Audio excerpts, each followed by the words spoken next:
Okay, once again, I want to welcome everyone to this afternoon's webinar, Don't Be Passive About Passive Programs. My name is Charlie Taylor. I'm one of the CE consultants here at the Department for Libraries and Archives. Welcome, everybody. Just a few housekeeping things. This webinar is being recorded, and it will be posted on our archived webinars page within about a week's time. Definitely feel free to share it with your coworkers, refer back to it as you need.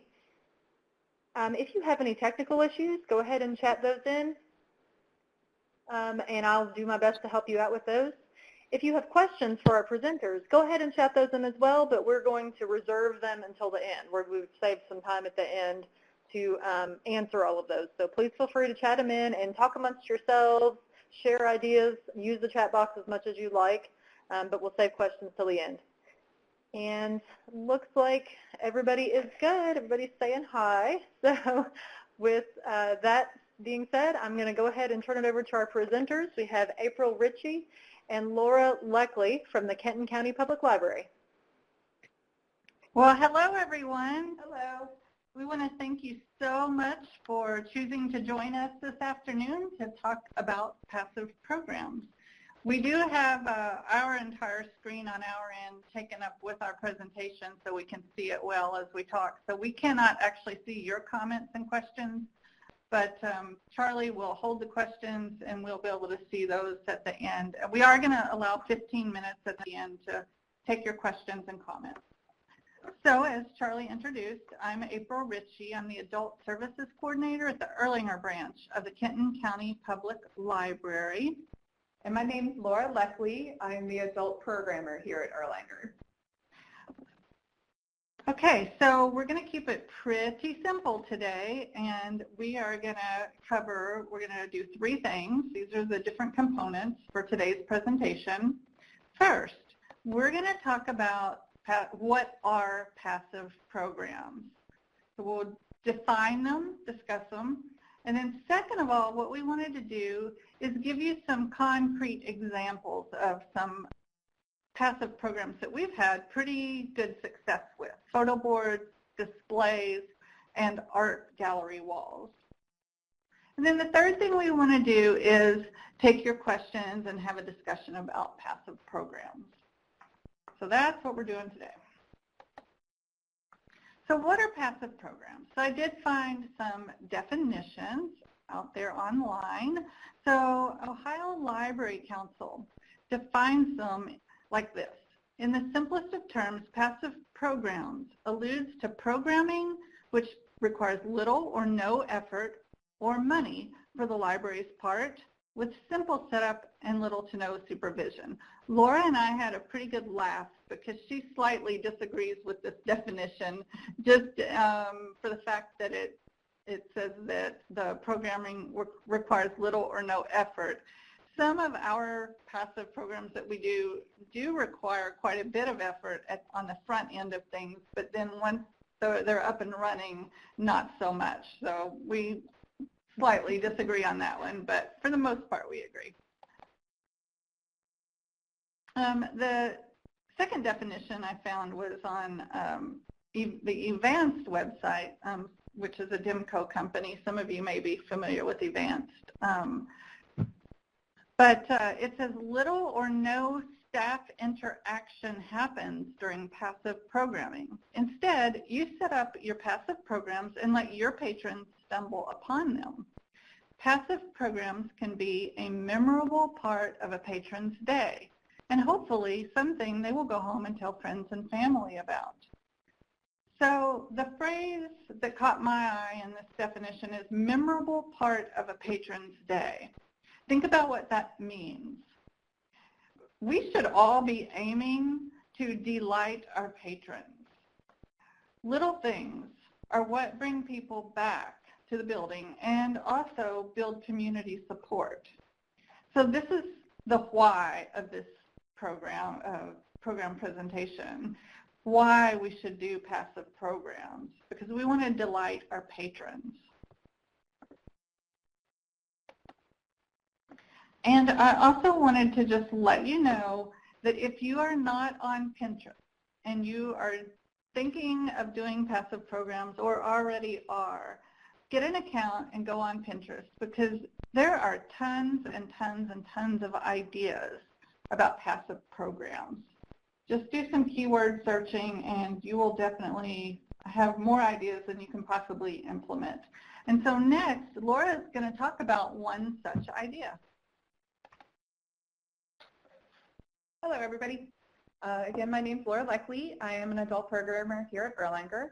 I started about 2.5 years ago, and pretty much my first task that my supervisors gave me was how can we delight patrons, especially when they walk in the door? How can we set a really fun, entertaining atmosphere for the patrons?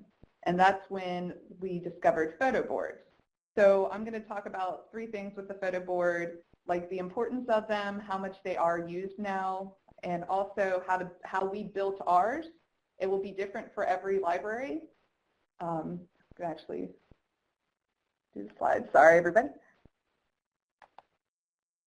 So photo boards, and then how we built them, and then also I'm going to discuss my favorite part is the themes and decorations and ideas for the photo board. So photo boards right now are a cultural phenomenon. They are a free photo opportunity for people, and everybody likes that word free nowadays, so it's exciting for people to be able to find something, again, that they can take pictures with and engage with, and it's completely free. Photo boards nowadays have very heavy usage on props.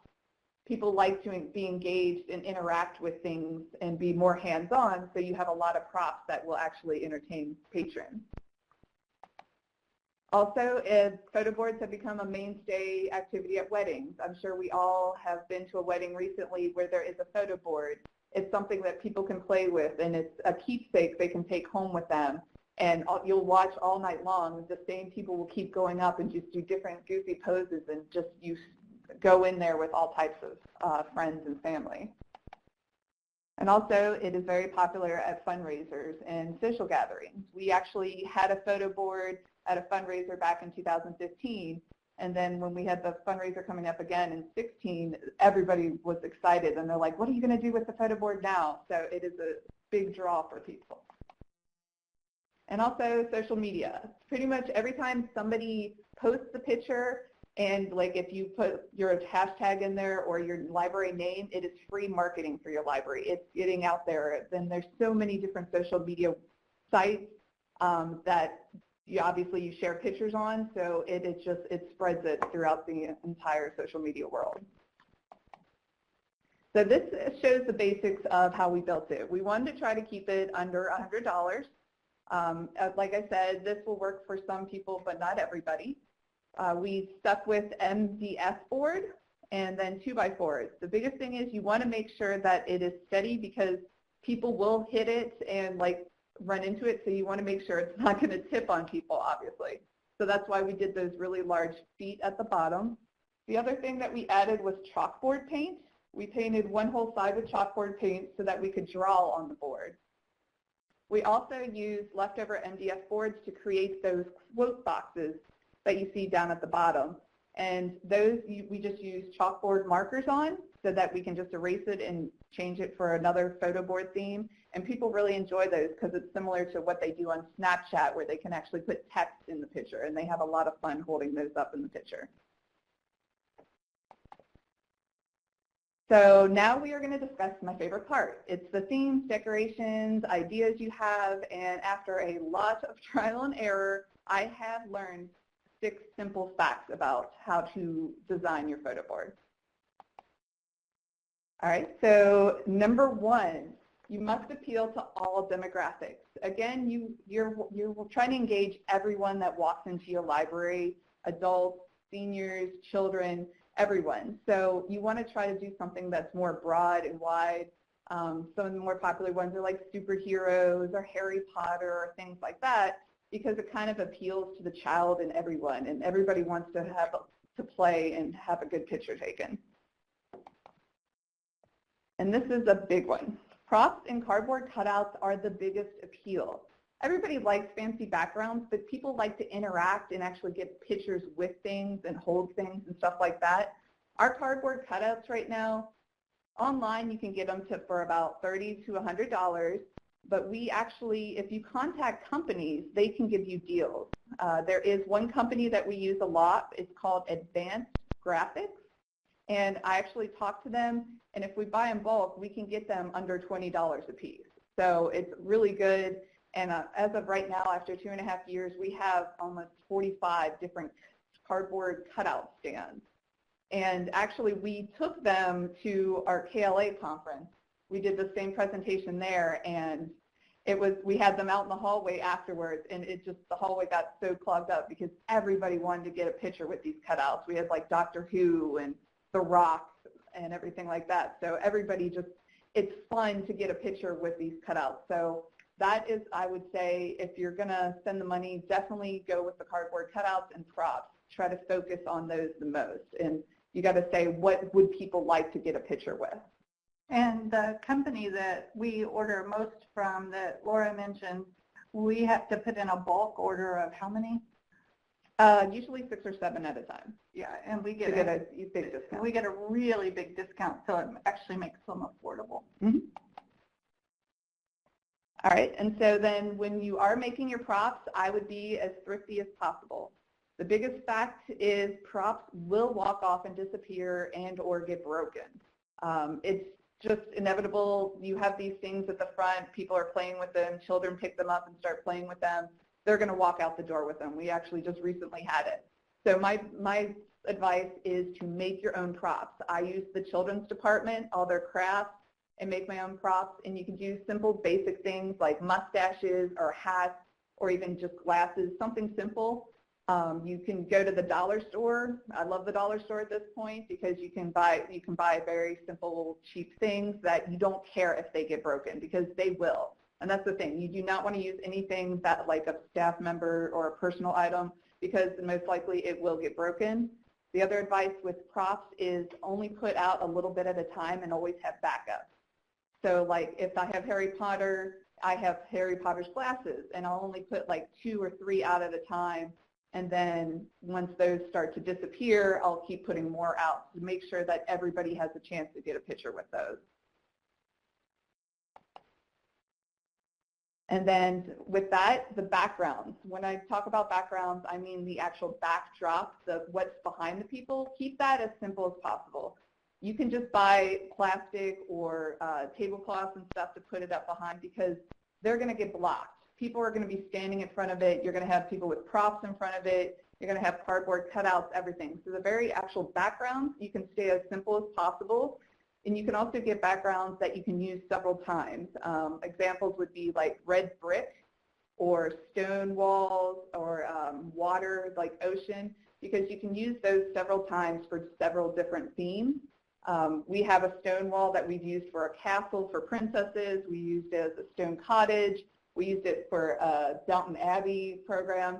So keep the backgrounds as simple as possible, because they are going to be blocked, and that's why I say focus on the props and the cardboard cutouts the most. Yeah, and it's just a stone backdrop made of plastic that we bought, I think, on Amazon, and we've used things like blue tablecloths to represent water and sky. And the sky, yeah. The fifth thing of advice would be change your theme regularly. We try to do every 2 weeks. You can kind of watch it, and if something is more popular, you could keep it out longer. We recently had a Dr. Seuss one, and it was extremely popular. So we just kind of left it out there a little bit longer than 2 weeks. But the idea is when people come in the door, they want to see what's new. They want to see what's next. And once you get so many pictures with a background, you're bored with it. So they want to move on. So try to keep changing it up regularly. And then the final one is place your library name in the scene. When we started doing this, our PR department asked us to put our hashtag, and we'll look at pictures later, and you'll see hashtag Kenton Library throughout the pictures. The biggest thing is, though, you want to put it somewhere where you don't want to put it in the background where it will be blocked.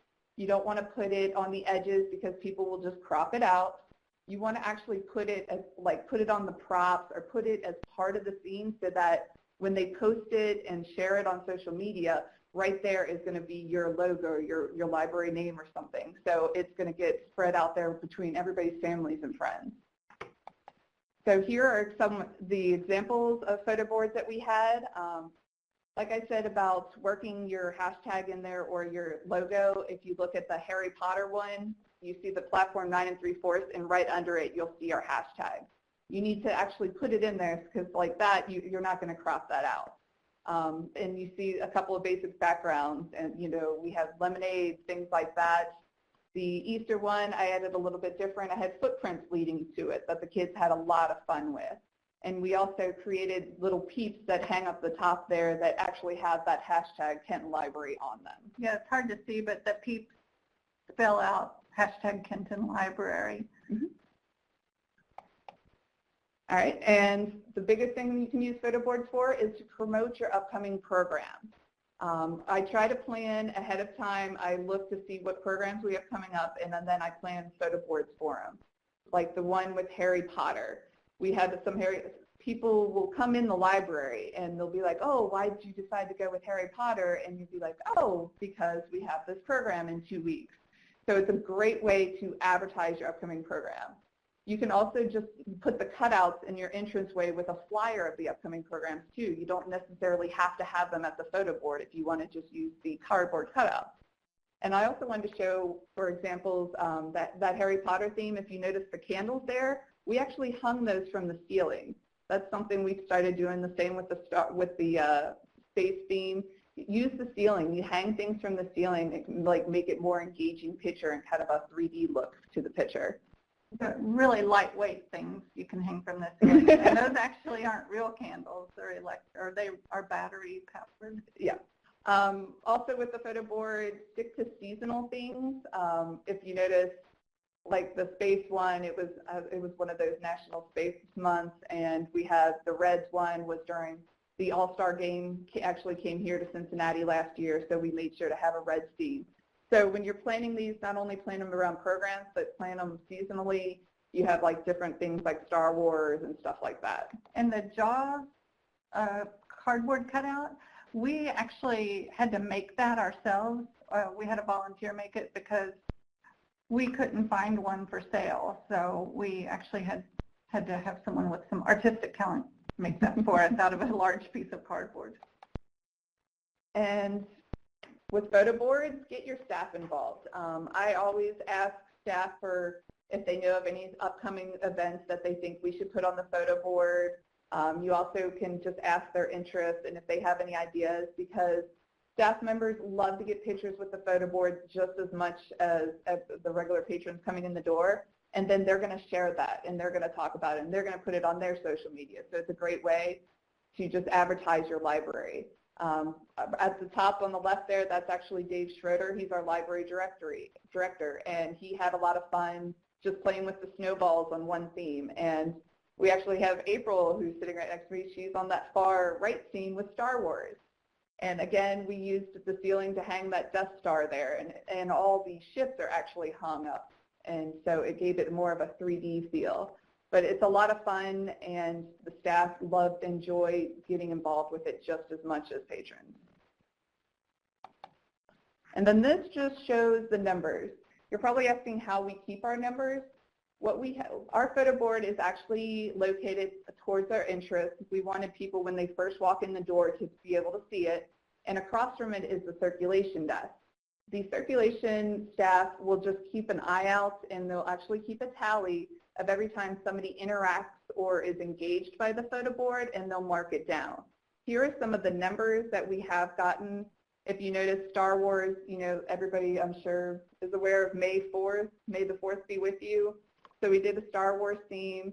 We even had an elderly gentleman come in, made a special trip just to bring his good camera to take a picture of the photo board.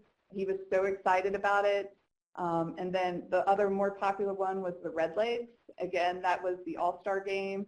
And everybody kind of had this get your stash on because Mr. Red Legs has a mustache.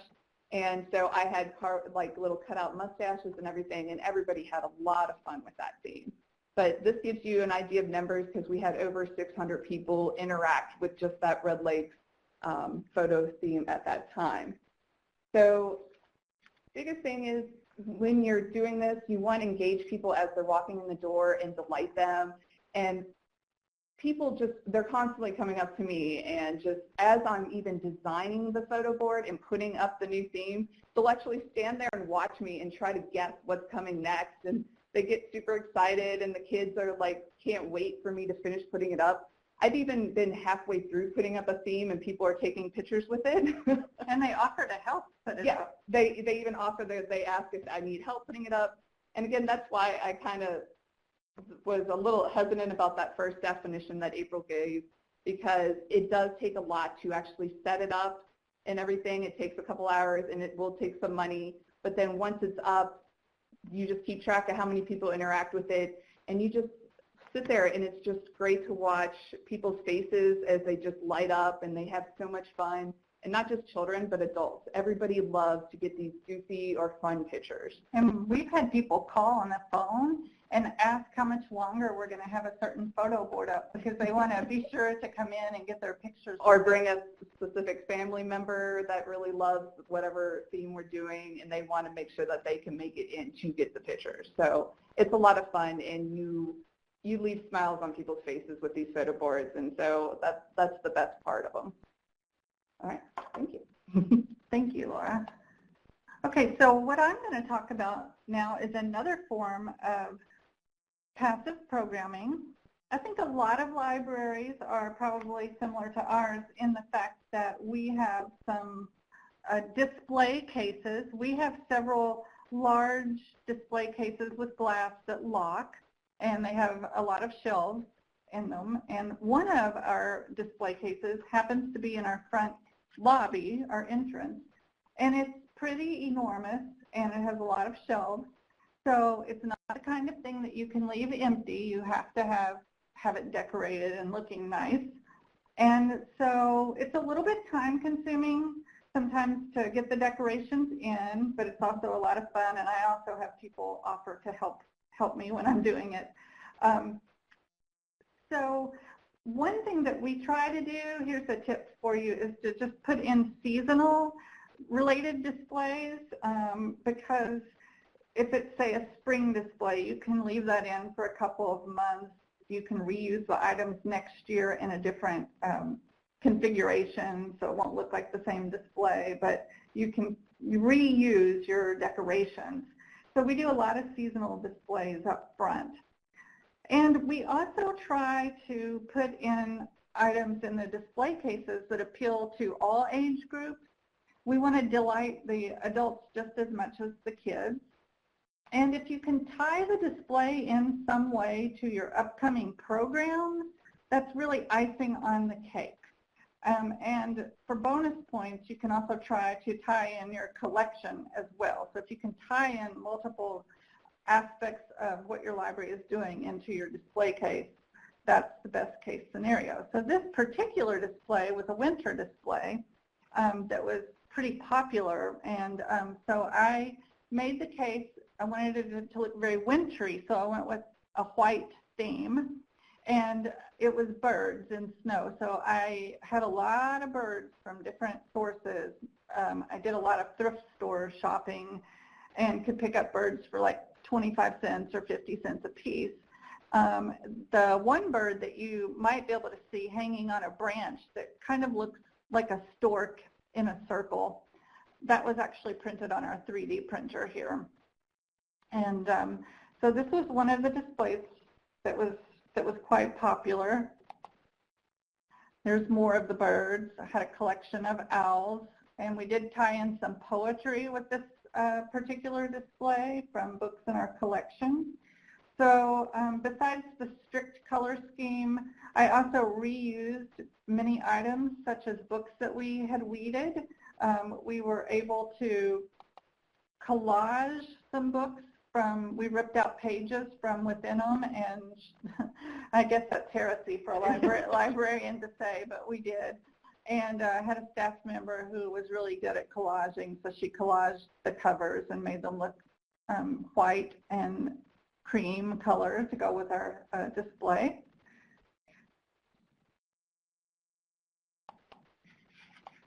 So strict color scheme, reused a lot of items, used some spray paint. Spray paint is really inexpensive, so if I didn't like the color of something, I would spray paint it. Borrowed a lot of items from mostly staff members, and I learned that to keep prices down, to make items, papers really cheap. So a lot of the big snowflakes that you saw in the pictures were made from coffee filters. And then I ran a contest. This is the first contest we've done associated with our display cases. The prize was a Robert Frost book, Stopping by Woods on a Snowy Evening. So I wanted to give away a children's book, so this would appeal to children as well as adults. So patrons had to count how many birds were in the total amount of birds were in the case, and put a entry slip in at the circulation desk or the children's department. And it did pretty well for our first contest. We got 51 entries. And then another display that we did this last summer. It was our most popular display in the display cases ever. And we did Ninja Turtles. And we put the display in an antique display cabinet that we have right across from our circulation desk. So circulation members can interact pretty easily with people who are visiting the display case and start a conversation with them. But also what the children who came to the checkout desk learned was to look over in the case, and especially kids who came in every week who loved Ninja Turtles, they would run over to the case. So we wanted it in for the summer because it was really appealing for children. And after we took the display out at the end of the summer, kids were really disappointed when the display was gone. They would run over and something else was in the display, and they were pretty sad about it. But we're bringing it back this summer, so we should have a lot of happy children. Well, right now we have superheroes in there, so they're pretty happy with superheroes too. And I wanted to just point out that you see a lot of white in the background and on the shelves. This case is really dark inside, but it's an antique, so we didn't want to paint the inside white. So we put up a white backdrop of paper and lined the shelves with paper that's white so that everything kind of pops when you put it in there. So a little bit about this. All the items were from staff members' private collection. So you want to pull upon the staff members' generosity to bring items in. We did a guess how many turtles were in the case, and the staff member offered 2 of his turtles as the prize. We had 276 entries. We haven't topped that yet, so maybe this summer we'll top it, but we haven't yet, and we've had some pretty popular displays in. One thing I wanted to say before I go on to pro wrestling is I wanted to tell you that once you have people fill out their entry forms, it'll have their name and phone number on the forms. Shred those after the contest is over, particularly because you're going to have a lot of children's names and phone numbers, so you want to make sure that you don't just throw them in the trash, but you actually shred them to safeguard everyone's information. So we did a pro wrestling display last year. The main reason we put up this display is because we were able to get the pro wrestler Mick Foley, who has the name Mankind, to come and appear at our library. He's also a published author. And so we decided to do a pro wrestling display in conjunction with that.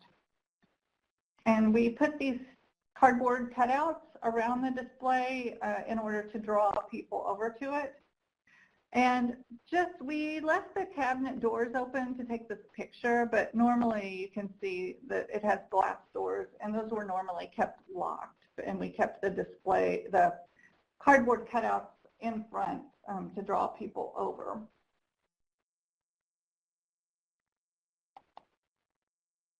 And we also used this display to promote the appearance of Mick Foley, to create some hype.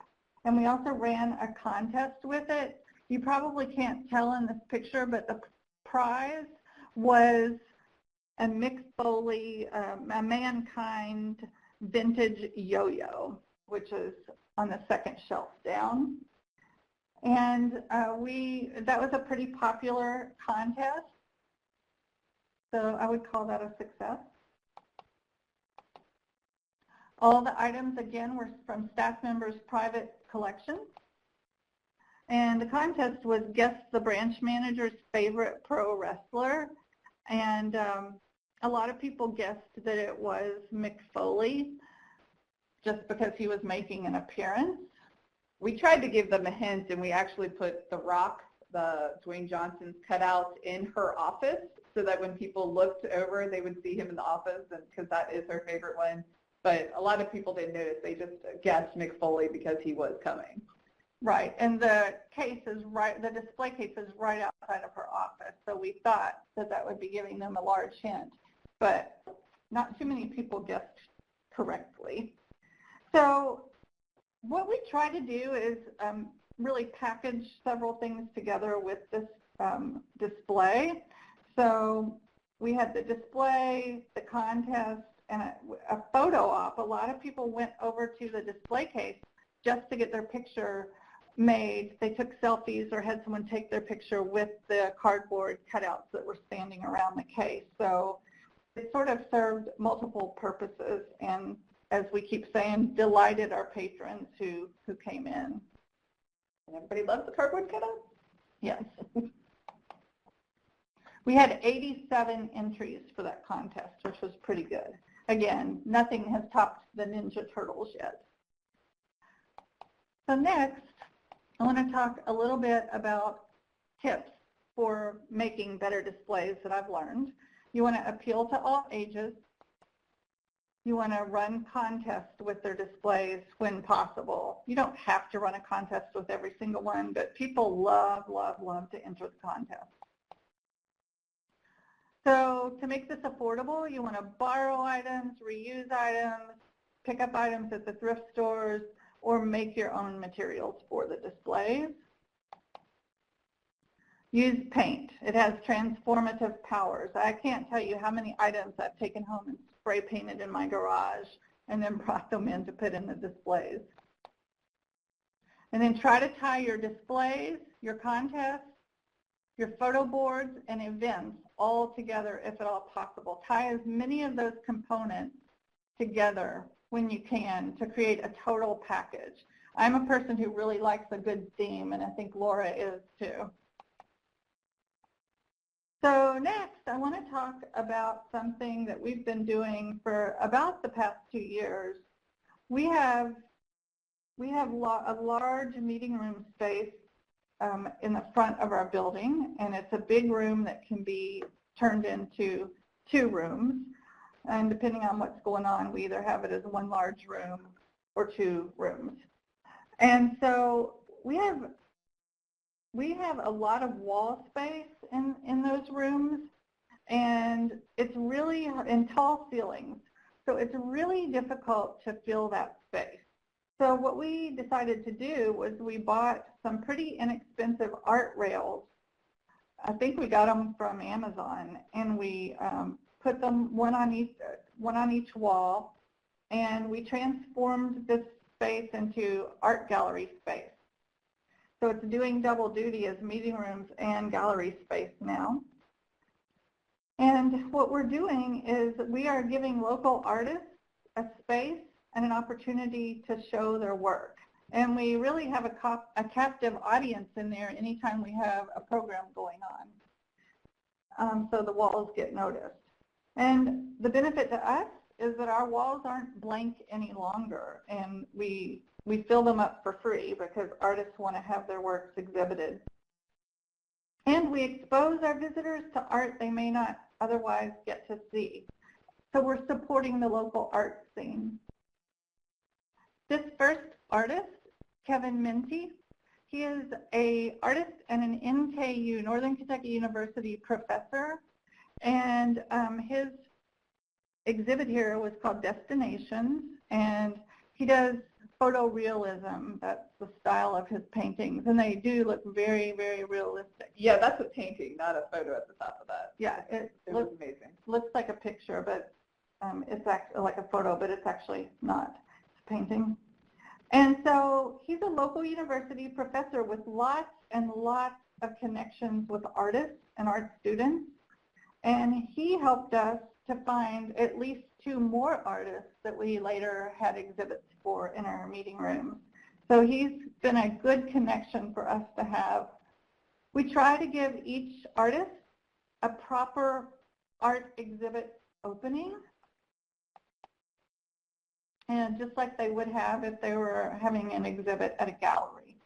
And so this is a photo from his opening night, and he gave a talk to the audience. We had a really good crowd show up that evening, and because he has so many connections in the community, he sort of had a built-in following, and so many of his supporters came out that evening to hear him speak and to share and celebrate his art exhibit opening. You can see some of his paintings there in the background.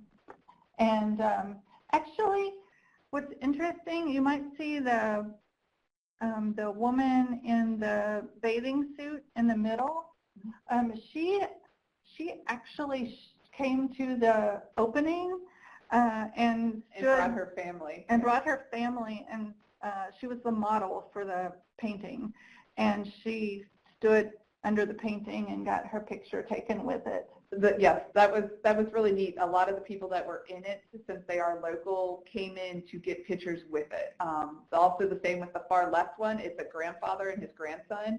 By now the grandson was all grown up, but he came in with his family members later on because they just wanted to get a picture with the artwork. So that was really neat.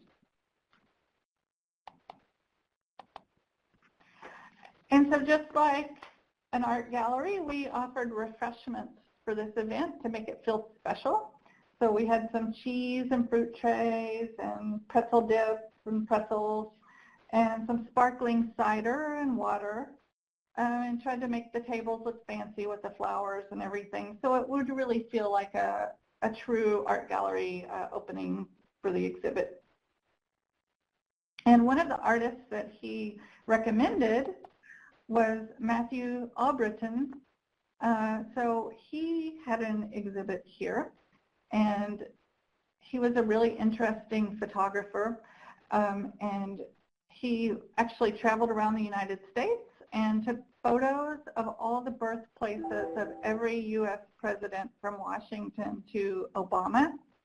And even though this did involve presidential birthplaces, it was a non-political exhibit, and we made sure that we checked it out beforehand so it wouldn't be political.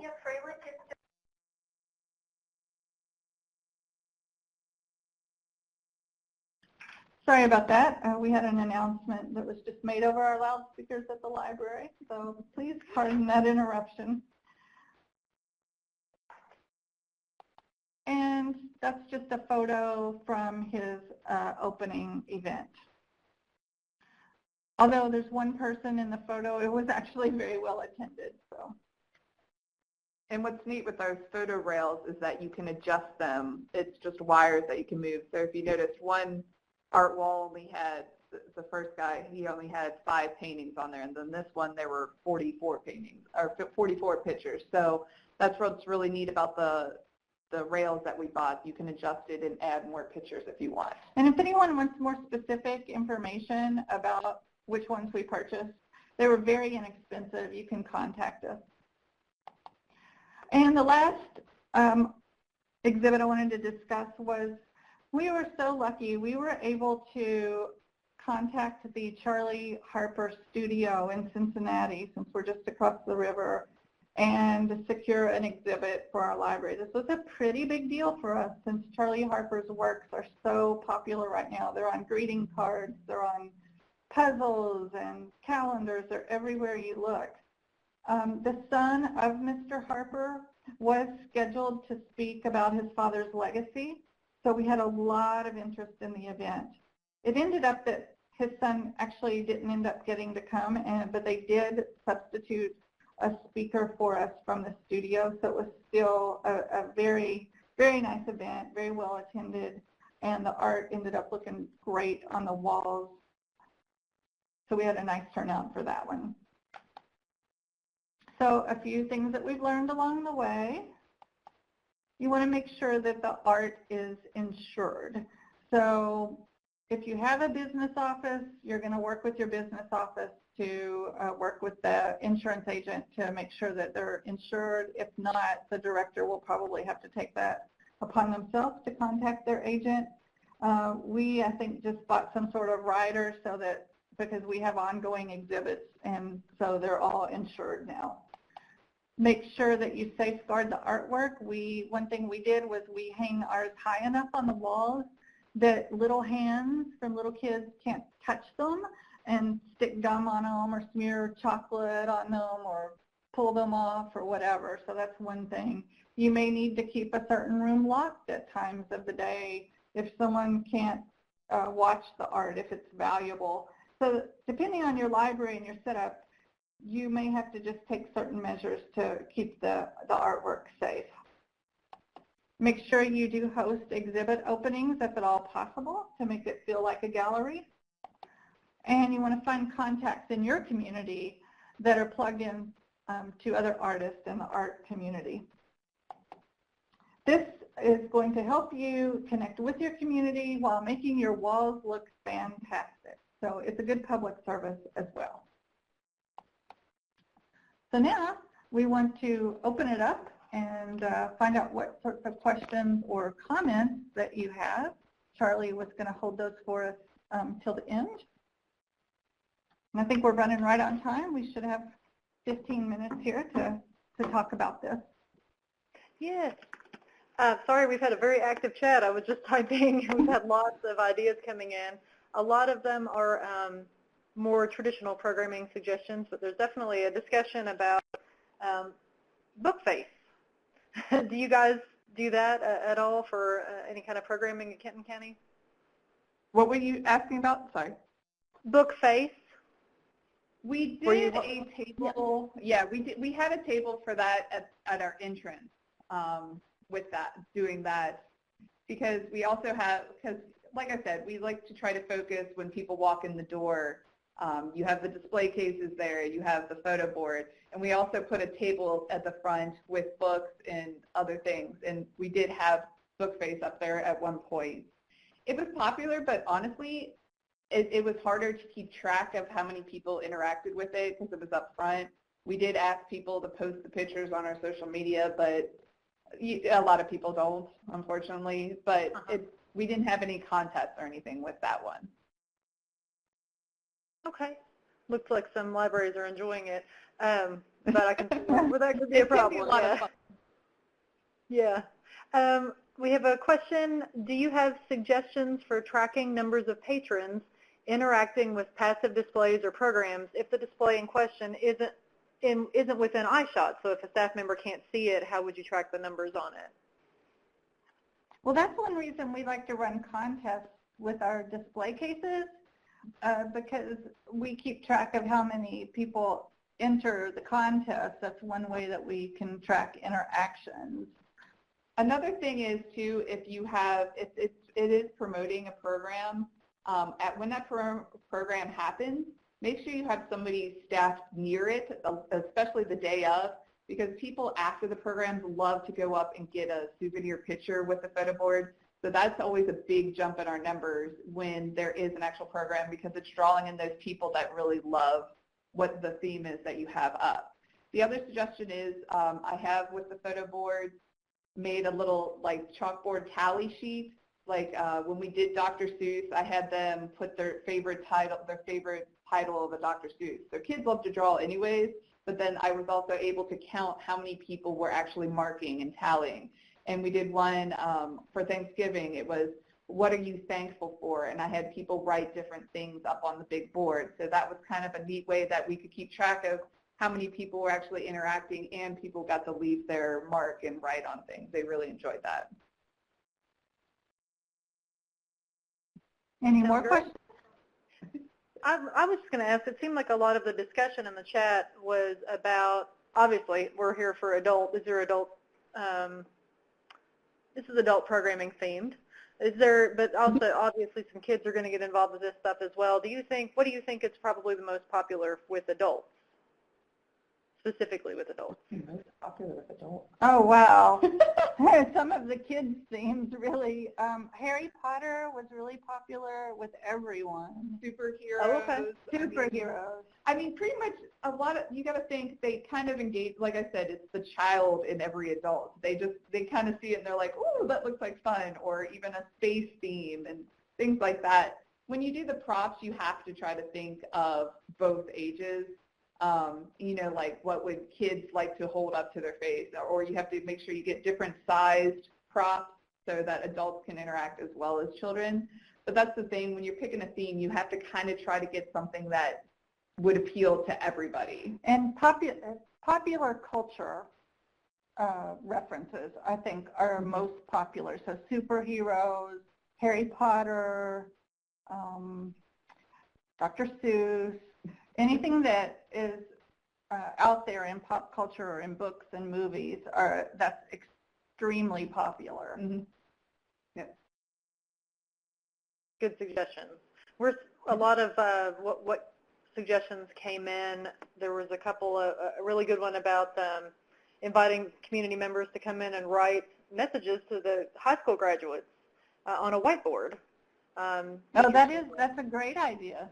Yeah, and a similar one. Sorry, with whiteboards, they will get erased very easily.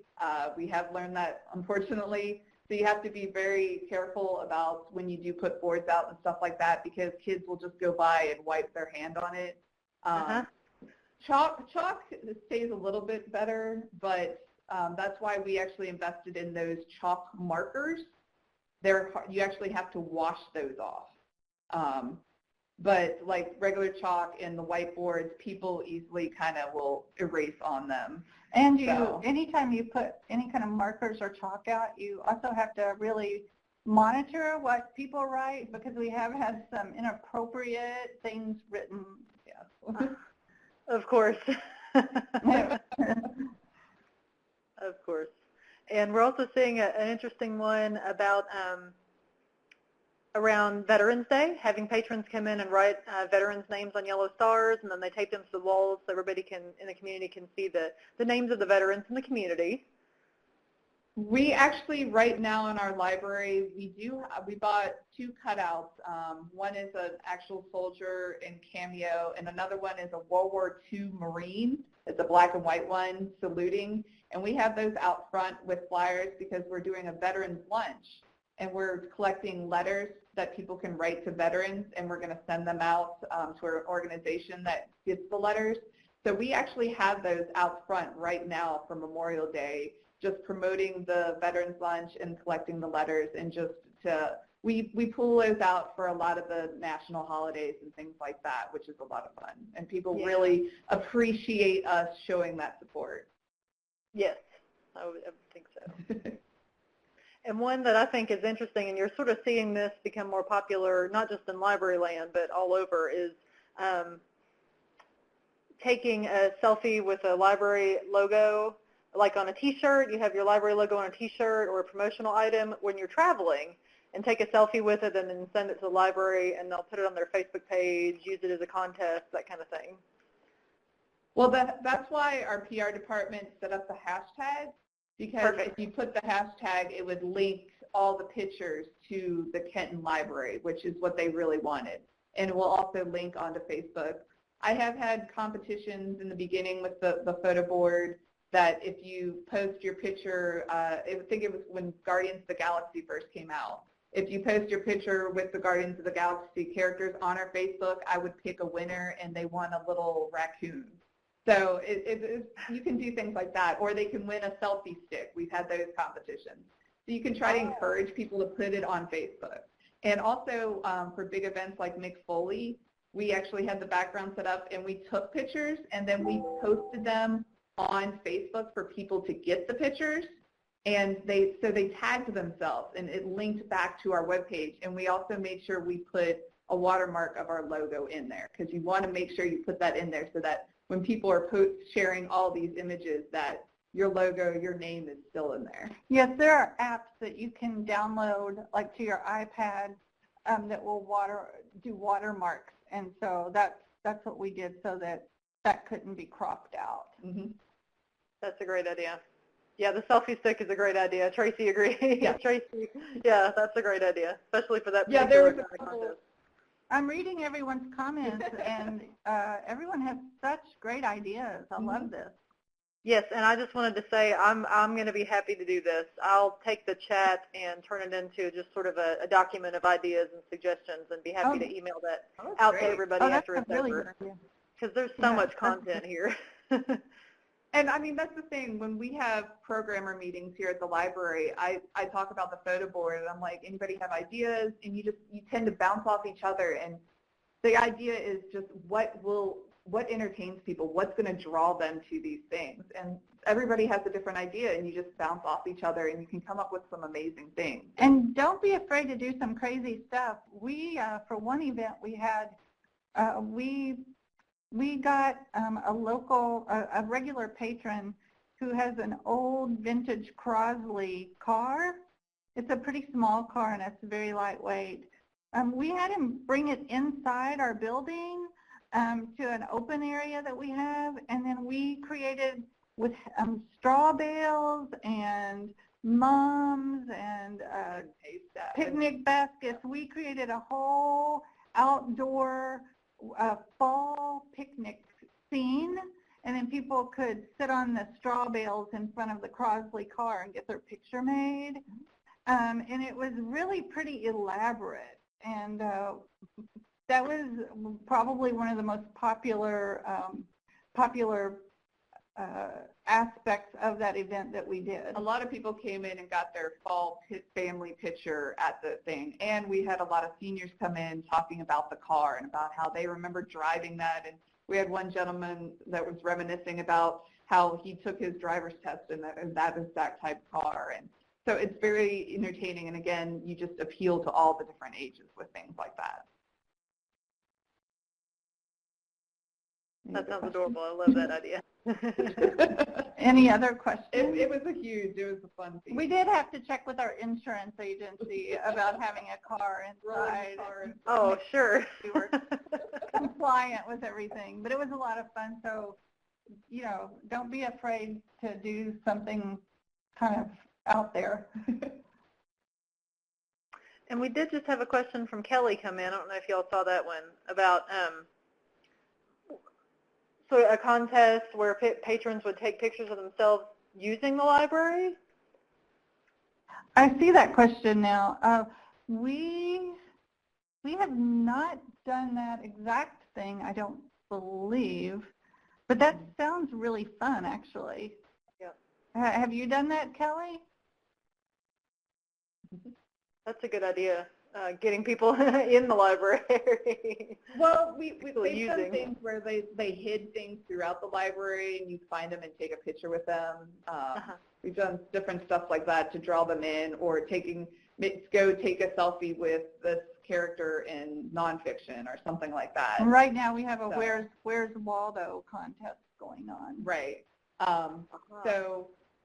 And there's a way to also, like she talked about, building your collection with the displays. You can also do it with the photo boards. We just had a Dr. Seuss theme, and right behind it we had all the Dr. Seuss books on display so people could take them home and things like that. Oh, Kelly, that sounds fun. I see that you're going to do that with your summer reading program.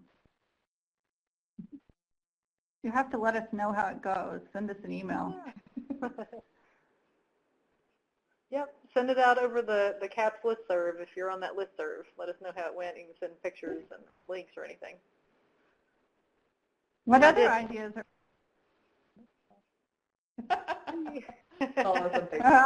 Good, yes. I like it.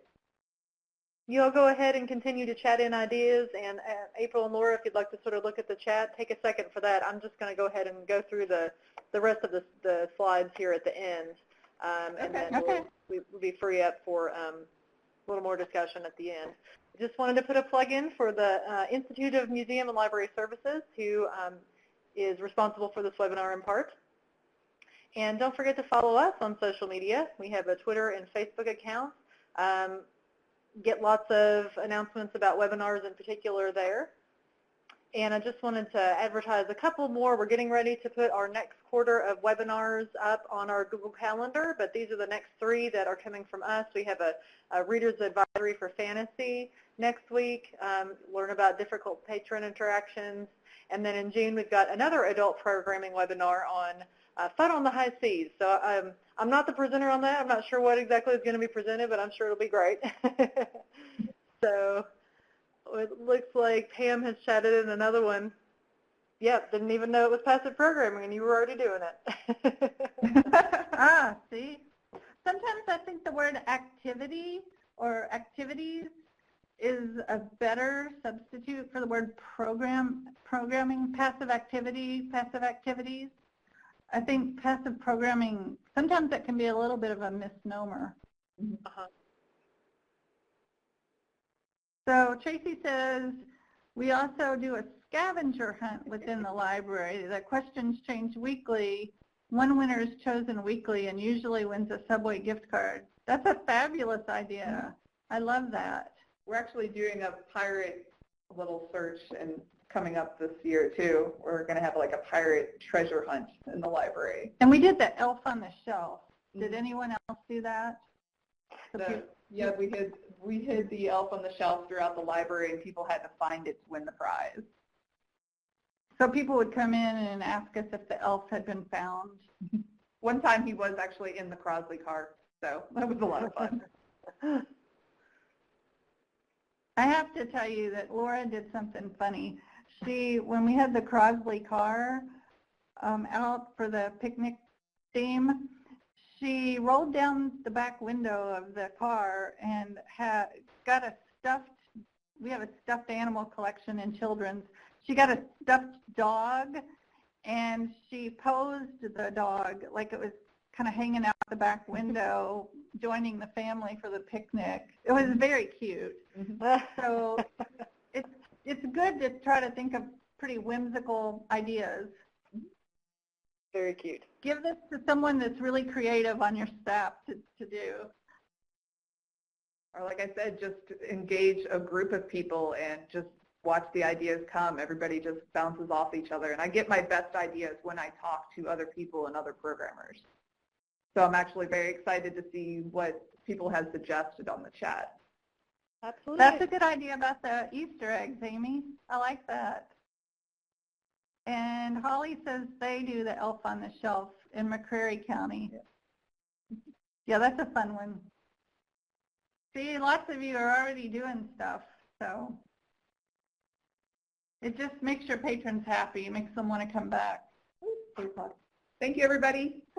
We're going to have to go ahead and wrap it up as it is 3. Thank you to April and Laura for taking the time out for this presentation. It was very interactive, lots of information, and as I mentioned, I will gather all these ideas up in a document and get them out to you as soon as I can, I promise. So, and also feel free to email us. We put our emails on there. I love answering questions and sharing ideas. Yes, please email us, and we can always send you some more pictures if you saw anything that you want to see the pictures for.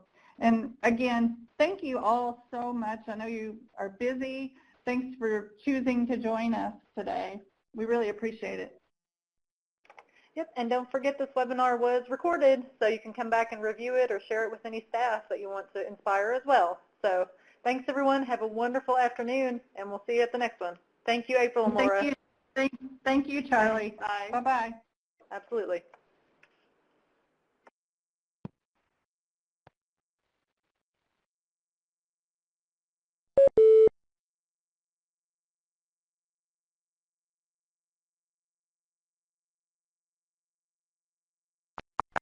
The meeting is now over. All the participants have been